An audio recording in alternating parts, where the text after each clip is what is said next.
Oke, halo semuanya, balik lagi bersama Garut Motovlog. Kali ini gue sedang berada di Awan Motor, salah satu showroom motor bekas yang sangat komplit. Di sini ada motor 250 cc, 150 cc, matic, 2 tak, 4 tak, pokoknya semuanya tersedia di sini.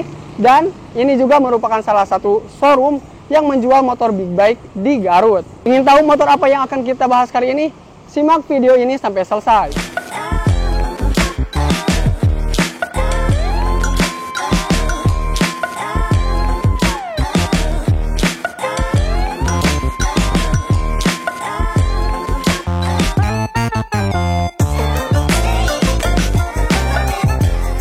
Nah, jadi ini adalah motor yang bakalan kita bahas untuk kali ini, yaitu CB650R.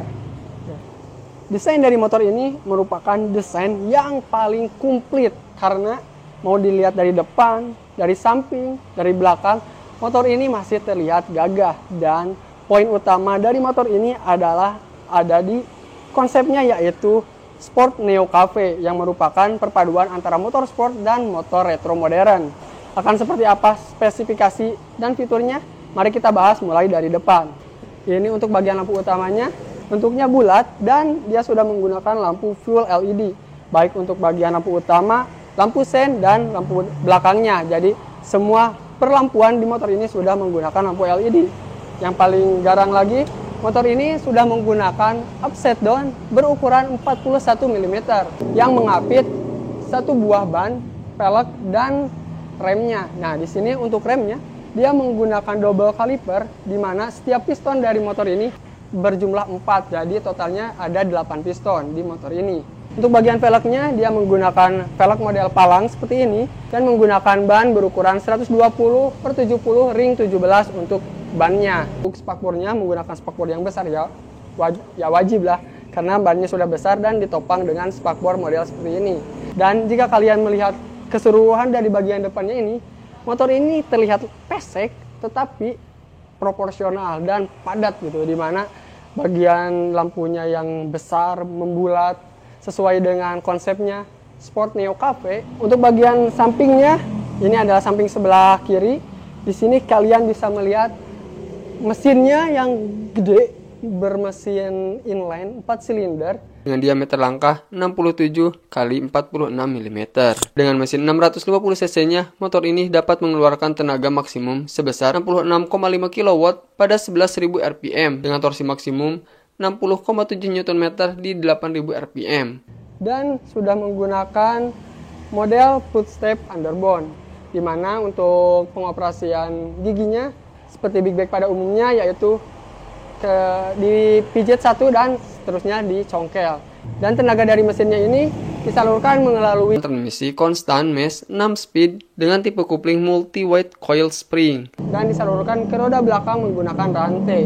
Oke, jika kalian lihat dari samping, motor ini terlihat kekar dan ada shroud di sebelah sini, dan shroudnya ini juga setengah dari shroudnya itu berfungsi sebagai cover untuk radiatornya. Nah, untuk radiatornya sendiri, di sini kalian tidak akan menemukan lubang untuk cairan karena untuk sistem pendinginan dari motor ini masih menggunakan pendinginan udara. Jadi hawa dingin dari sekitar diserap melalui radiatornya gitu. Jadi tidak menggunakan radiator coolant.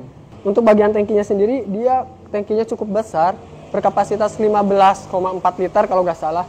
Dan motor ini dengan tangki sebesar itu merupakan motor yang bakalan enak untuk dibawa touring karena kalian tidak perlu bolak-balik ke pom bensin untuk isi bensin, karena ya 15 liter itu udah banyak lah gitu, udah tampungan dari tangkinya itu udah besar banget. Lalu lanjut ke bagian belakang, di sini dia ada jok. Sebenarnya dia seperti dibuat tandem, namun dia tetap single seat. Jadi di bagian depan dan bagian belakangnya itu terpisah. Di bagian belakangnya di sini ada bodi ya, kecil, pendek juga, tetapi dibantu dengan spakbor belakang yang panjang. Jadi meskipun bodinya pendek, kalian tidak terlalu takut untuk kecipratan air saat hujan karena spakbornya yang panjang kayak gitu, dan masih menutupi bagian belakang roda belakangnya. Lalu lanjut ke bagian bawah. Untuk bagian bawah di samping sini kalian bisa melihat armnya, di mana swing armnya ini dia berbahan aluminium, jadi ringan gitu dan bakalan rigid sekali dipadu dengan ban yang besar. Nah, untuk bagian kiri sini kalian juga bisa melihat rangkanya, di mana yang gue suka dari model rangka seperti ini, dia kan kalau biasanya motor-motor gede itu dibalut dengan rangka Delta Box, sedangkan dia masih menggunakan rangka bertipe diamond. Kelebihan dari model rangka seperti ini adalah dia memiliki area headshock yang lebih kaku, sedangkan lebih fleksibel pada sisi spar. Model rangka seperti ini akan memberikan karakter khusus bagi pengendaliannya. Nah, ini untuk sisi sebelah kanan. Jadi untuk sisi sebelah kanan seperti biasa tetap mesinnya terlihat, dan di sini ada kabel coupling yang cukup enteng untuk motor 600 cc, dan di bawahnya ada pedal untuk rem, dan knalpotnya dia sudah menggunakan knalpot underbelly. Motor ini juga sudah dilengkapi dengan teknologi assist and slipper clutch, yaitu teknologi yang membuat tuas coupling menjadi lebih empuk, juga untuk mengurangi efek berlebih dari engine brake ketika menurunkan gigi persneling dengan cepat. Dan untuk unit ini, jika kalian berminat untuk membelinya, kalian sudah bisa mempunyai untuk frame slidernya dari Black Diamond, dan sudah kalian include juga dengan spion Rizoma. Jadi kalau kalian membeli unit ini, kalian sudah mempunyai include frame slider, spion Rizoma, dan sudah ada karbon di sebelah sininya. Lanjut ke bagian belakang. Nah, untuk desain belakangnya, bisa kalian lihat ini bodi dan bannya itu hampir setengahnya ya. Jadi dia emang bodinya cukup pendek, namun meskipun pendek, ruang untuk boncengernya juga masih gede dan tidak takut kecipratan air karena fender atau spakbor belakangnya juga panjang dan masih menutupi bagian belakangnya. Gitu. Nah, terus untuk bagian belakangnya juga di sini kalian bisa melihat nih, dia menggunakan shockbreaker monoshock dengan pengaturan adjustable 10 pengaturan. Jadi shocknya bisa kalian atur sebagaimana empuknya, kerasnya. Nah, terus di sini juga dia ada spakbor lagi di bagian dalamnya supaya menghindari cipratan air masuk ke area sini dan area belakang dari mesinnya. Untuk peleknya, untuk bagian belakang dia masih menggunakan ring 17, namun dibalut dengan ban 180/55 ring 17. Jadi yang belakang ini terlihat lebih gambot ya, karena profil bannya yang lebar dan tipis. Dan untuk bagian pengereman belakang tidak seperti yang depan dengan menggunakan 4 piston di setiap sisinya. Di bagian belakang dia masih menggunakan single piston dan sudah cakram, tapi tidak khawatir karena dia sudah dilengkapi dengan fitur ABS dual channel. Dan untuk bagian belakangnya bisa kalian lihat di sini kan nggak ada behel nih. Nah, lalu untuk boncengan dan untuk pindah-pindah motornya di mana? Nah, di sini dia ada di sini. Jadi untuk pegangan boncengan dan untuk pindah-pindahin motor dia menggunakan behel yang ditutup dengan bodinya. Jadi clean, bersih dan mantap. Sekarang kita masuk ke bagian fitur dan riding positionnya. Motor ini memiliki panjang 212 cm dengan tinggi 108 cm dan tinggi joknya 81 cm. Nah, untuk gua yang ukuran badannya 167, ini masih bisa napak meskipun agak jinjit sedikit untuk posisinya seperti ini. Dan motor ini memiliki lebar 72 cm dan cukup enak, meskipun agak sedikit nunduk ya, tapi bisa ditolerin karena motor ini seperti konsepnya yaitu motor sport. Jadi sedikit nunduk gak apa-apa, meskipun dia sudah menggunakan stang berbentuk fat bar kayak gini. Oke, sekarang kita bahas mengenai fitur apa saja yang ada di motor ini. Untuk fitur kita bahas mulai dari bagian panel sebelah kanan. Untuk bagian sebelah kanan, dia seperti motor konvensional seperti biasa, cuman ada engine cut off dan starter di bagian sini. Terus dia juga sudah mempunyai pengaturan untuk handle remnya. Jadi dia sudah mempunyai 6 mode penyetelan di bagian sini, dan ini Dan ini master remnya dia cukup gede. Kenapa? Karena si master rem ini mendorong 2 piston di bawah yang totalnya 8 piston. Kiri 4 piston dan kanan 4 piston. Dengan konfigurasi rem radial. Lalu di bagian panel sebelah kiri, dia ada lampu hazard, lampu klakson, lampu sen, lampu jauh, lampu dekat, dan pas dim. Untuk bagian handle couplingnya dia masih biasa polos tanpa ada penyetelan seperti bagian rem. Dan kita langsung ke bagian odometernya. Nah, sekarang kita sudah berada di bagian speedometernya. Di sini kalau misalkan kita lihat dari panel sebelah kanan, dia ada T-nya ini untuk traction control yang kita bisa atur dari panel sebelah sini. Jadi kalau misalkan ditahan, dia traction controlnya off, dan kita tahan lagi, dia traction controlnya on.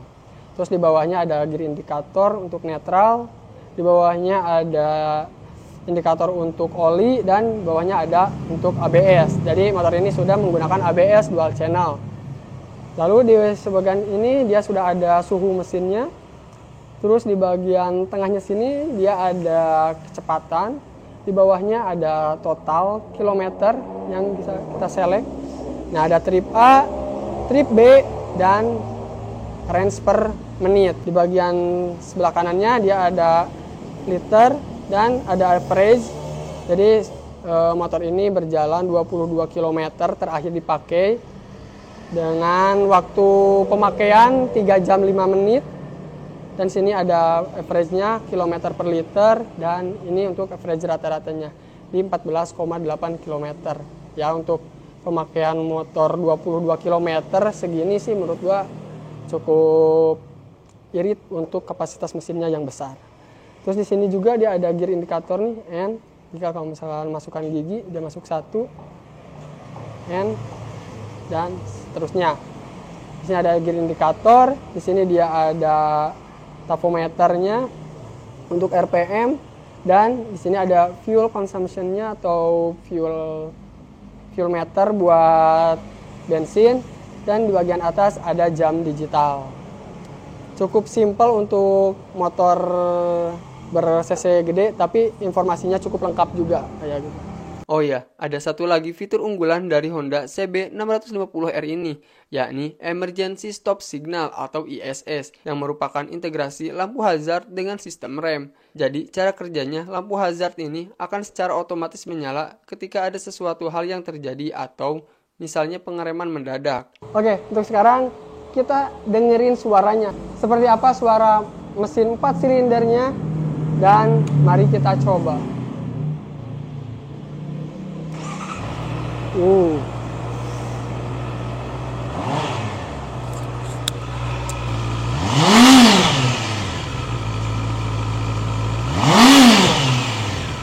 Nah, jadi itu adalah suara motor 4 silinder inline berkapasitas 648,7 cc-nya yang cukup bengis. Jadi suaranya itu kering dan enak aja gitu. Dan tadi gue cuma coba di 6000 rpm aja, jadi gak terlalu bisa geber full karena di dalam ruangan, dan gas pembuangan CO2-nya juga tidak baik untuk kesehatan. Oke, jadi segitu aja dulu untuk pembahasan kita kali ini mengenai CB650R. Mohon maaf jika ada banyak kesalahan karena mungkin saya juga masih belajar. Dan jika kalian ingin membeli motornya, kalian bisa langsung hubungi nomor WhatsApp di belakang untuk Awan Motor. Dan jika kalian ingin mengetahui unit-unit apa saja yang ready di Awan Motor, kalian bisa follow di akun Instagramnya, akun TikToknya, dan untuk pemesanan, tanya-tanya juga kalian bisa lewat DM dari sosial medianya. Oke, segitu aja dulu untuk video kita kali ini. Jika kalian menyukai video seperti ini, silahkan like. Jika ada masukan dan saran, silahkan tulis di kolom komentar. Dan jika kalian suka dengan video-video seperti ini, silahkan share ke teman-teman kalian lewat sosial media kalian. Dan jika berkenan, silahkan subscribe agar kalian tidak ketinggalan video-video terbaru dari channel ini. Saya Garut Motovlog, salam motovlogger.